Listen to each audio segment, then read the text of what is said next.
देवर्षि नारद मुनि ने क्रोध में आकर भगवान विष्णु को श्राप दे दिया कि उन्हें धरती पर जन्म लेकर स्त्री वियोग सहना पड़ेगा। इसी कारण भगवान विष्णु को श्री राम का अवतार लेना पड़ा और माता सीता को भी वियोग का गहरा दुख सहना पड़ा। लेकिन इस श्राप के पीछे छिपी कहानी बहुत गहरी और चौंकाने वाली है। एक दिन देवर्षि नारद मुनि के मन में अहंकार उत्पन्न हो गया।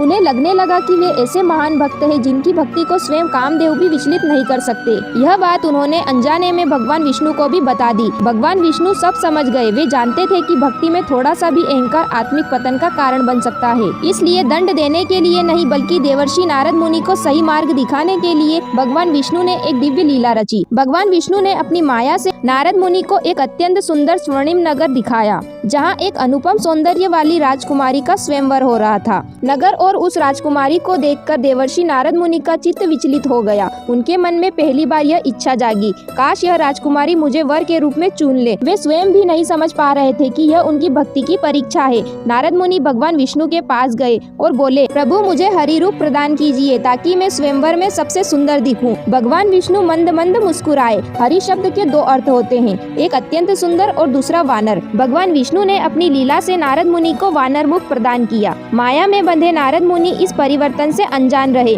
और स्वयंवर में पहुंच गए। स्वयंवर के समय राजकुमारी ने नारद मुनि की ओर देखा तक नहीं, उसने साक्षात भगवान विष्णु को पहचान लिया और उन्हें ही वरमाला पहना दी। स्वयंवर समाप्त होने के बाद नारद मुनि पास के सरोवर में गए और जैसे ही उन्होंने जल में अपना प्रतिबिंब देखा वानर मुख, उनका हृदय क्रोध, पीड़ा और अपमान से भर उठा। तभी उन्हें बोध हुआ उनका अहंकार ही इस अपमान का कारण बना है। क्रोध और वेदना में डूबे नारद मुनि ने कहा, हे विष्णु, जिस प्रकार मैं स्त्री मोह में व्याकुल हुआ हूँ, उसी प्रकार आपको भी धरती पर जन्म लेकर स्त्री वियोग सहना पड़ेगा। और जैसे मेरा अपमान वानर रूप से जुड़ा है, वैसे ही आपको भी वानर की सहायता से ही पत्नी को प्राप्त करना होगा। भगवान विष्णु ने उस श्राप को शांत भाव से स्वीकार किया और कहा, देवर्षि, यह श्राप नहीं है, यह आने वाले युग में धर्म की स्थापना और अधर्म के नाश का कारण बनेगा।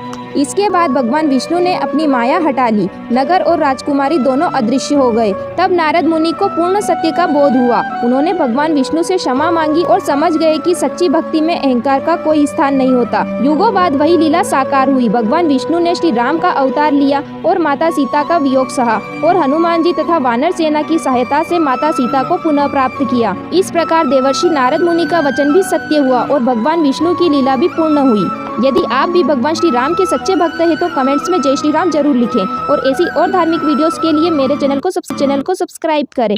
राधे राधे।